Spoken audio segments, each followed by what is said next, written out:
Ini adalah musim liburan, udara di luar dingin dan ada salju yang menyelimuti tanah. Tapi di dalam rumah, kamu merasa hangat dan sedang berkumpul di sekitar perapian dengan pohon Natal yang bersinar. Inilah arti Natal, kehangatan, kegembiraan, dan kebersamaan. Tapi hanya karena kamu merasa nyaman, bukan berarti kamu aman. Kamu begitu sibuk membuka hadiah dan makan banyak saat makan malam, sehingga kamu tidak menyadari bahwa ada wajah yang menempel di jendela. Wajah panjang dan tirus dengan mata melotot, mulut lebar penuh gigi kuning, dan janggut putih kusut. Kamu belum mengetahuinya, tapi dalam beberapa hari kemudian kamu akan mati. Kamu mungkin dapat menghindari takdir yang mengerikan ini jika saja kamu tahu apa yang sebenarnya kamu hadapi. SCP-4666 yang juga dikenal sebagai manusia Yule, monster Natal tingkat Keter yang begitu kejam, sadis, dan menakutkan. Dia membuat Krampus terlihat seperti Santo Nick yang periang, dan tahun ini sama seperti tahun lainnya, dia berencana menjadi sangat-sangat nakal. Organisasi SCP mulai membuat katalog tentang manusia Yule pada tahun 1974 setelah serangkaian pembobolan rumah yang kejam dan sangat mirip selama musim liburan. Tapi mereka memiliki alasan untuk percaya bahwa makhluk ini telah ada jauh lebih lama. Faktanya lebih dari 2000 tahun. Kisah-kisah yang menggambarkan apa yang tampak sebagai pembantaian oleh manusia Yule berasal dari abad pertama sebelum Masehi di Skandinavia, dan ada laporan tentang sekelompok peristiwa serupa yang terjadi sekitar waktu yang sama setiap tahun sejak itu.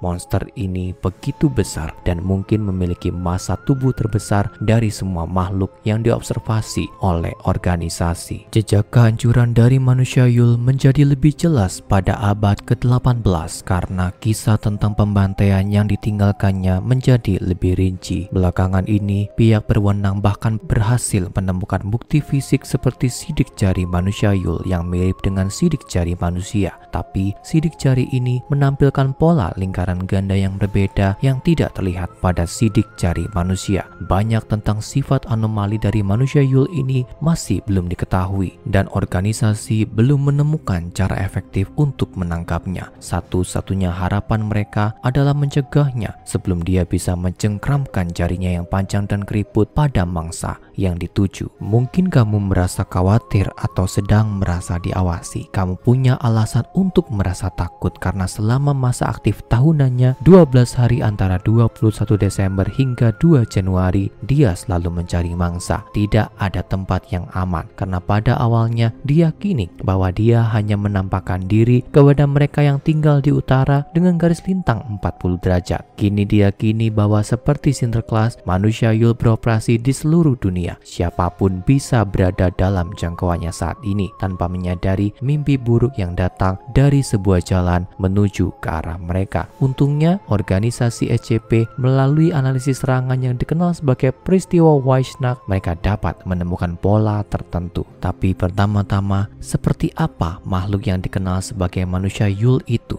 Sama seperti SCP-096, manusia Yule adalah humanoid yang panjang dan kurus dengan tinggi sekitar 2 meter yang menyerupai manusia kurus keturunan Eropa dan tidak pernah mengenakan pakaian atau penutup lain meskipun suhu begitu dingin di tempat dia melakukan aksinya. Kamu mungkin sedih jika kamu menghabiskan waktu Natal sendirian, tapi setidaknya itu menjamin keamananmu dari manusia Yule karena dia hanya muncul di rumah para keluarga dengan seorang anak di bawah usia 8 tahun. Dia juga tampaknya menyukai lokasi terpencil dan pedesaan, dan peristiwa Weissnacht hanya terjadi jika ada lapisan salju yang menutupi tanah selama waktu tersebut. Itulah yang disebut sebagai malam putih dalam bahasa Inggris. Penting juga bagimu untuk mengenali 3 tahap berbeda dari Weissnacht atau kamu tidak akan melihat tahun baru. Tahap pertama terjadi selama kurun waktu seminggu. Anak-anak di rumah mungkin mulai tampak khawatir atau takut. Mereka mungkin memberitahumu bahwa mereka melihat sesuatu yang aneh di kejauhan. Sosok pria yang tidak mereka kenali berdiri cukup jauh sehingga kamu tidak bisa melihatnya sepenuhnya, kecuali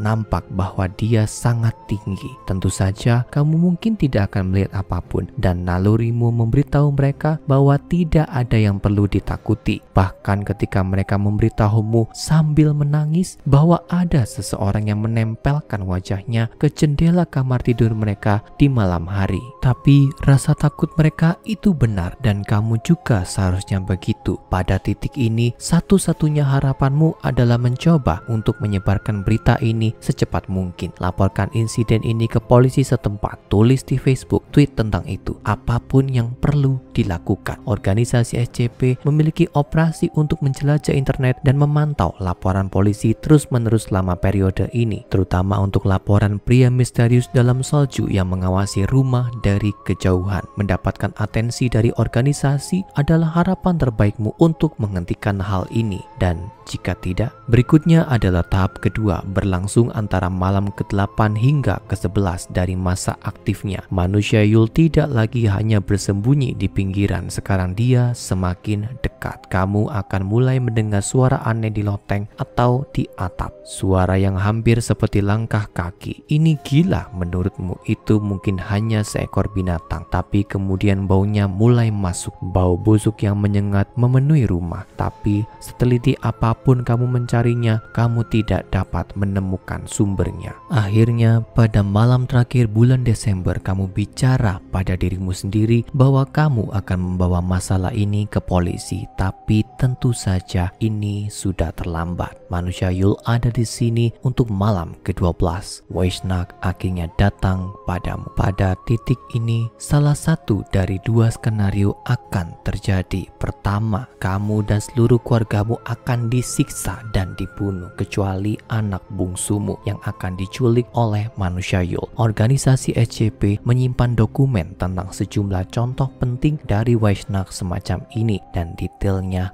benar-benar mengerikan. Laporan insiden telah melibatkan penyalipan, pemotongan lidah, pembakaran, penjagalan, bekas gigitan pada mayat, dan pemenggalan kepala. Namun dalam semua kasus, seluruh keluarga terbunuh kecuali anak bungsu yang menghilang begitu saja. Manusia Yule adalah binatang buas yang tanpa ampun dan sadis. Sekarang mungkin kamu bertanya-tanya, jika itu yang pertama dari dua kemungkinan Weishnak, apa yang kedua? Kedua, jika kamu sangat beruntung, kamu dan keluargamu akan selamat. Tapi itu tidak berarti kamu tidak akan menghadapi pengalaman yang mengerikan. Dalam skenario ini yang terjadi sekitar 15% dari peristiwa Weishnak, kamu akan mendengar langkah kaki sepanjang malam. Tapi untungnya kamu bangun dalam keadaan hidup, dan kemudian akan ada banyak hadiah menunggumu. Masalahnya, semua pemberian ini terbuat dari bagian tubuh manusia. Misalnya pada tahun 1976 di Kanada, sebuah keluarga menerima hadiah berupa bola yang terbuat dari kepala manusia yang terluka parah dan dibungkus dengan kulit. Di Kazakhstan pada tahun 1903, sebuah keluarga menerima seruling yang terbuat dari tulang paha manusia yang dilubangi. Dan di Belanda pada tahun 2003, sebuah keluarga menerima sikat rambut dari kayu dengan gigi manusia dari umur 400 tahun hingga masih baru beberapa hari. Hadiah mengerikan ini disebut sebagai SCP-4666-A,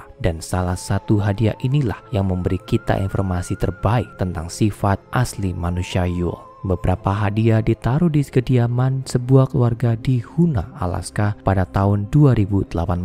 Tapi yang paling terkenal di antaranya adalah SCP-4666-A-0960 yang mengerikan. Boneka seukuran manusia yang terbuat dari tubuh manusia tanpa mata dengan mulut yang dijahit tertutup. Yang paling buruk, gadis itu masih hidup. Keluarga yang menerima hadiah ini lalu mendapatkan pengaplikasian amnestik oleh organisasi, dan boneka hidup itu dibawa untuk perawatan medis. Sebelum menyerah pada luka-lukanya yang parah, gadis itu dapat dapat memberikan beberapa informasi tentang apa yang sebenarnya terjadi pada anak-anak yang diculik selama Weissnacht. Anak-anak yang diambil oleh manusia Yule dipaksa masuk ke dalam karung besar yang tampak jauh lebih besar di dalam daripada yang terlihat saat dia berkeliling berpergian dari rumah ke rumah untuk membunuh dan menculik. Para korbannya dibawa ke semacam gua bawah tanah dan ruang kerja yang penuh dengan tulang, seperti ruang kerja Sinterklas yang sinting. Tempat mereka dipaksa membuat mainan dari tubuh sesama korban. Selama itu, manusia Yule akan terus menyiksa dan menyiksa korbannya. Dia bahkan akan mengambil beberapa dari mereka untuk dimasak dan dimakan kapanpun dia mau. Ketika ditanya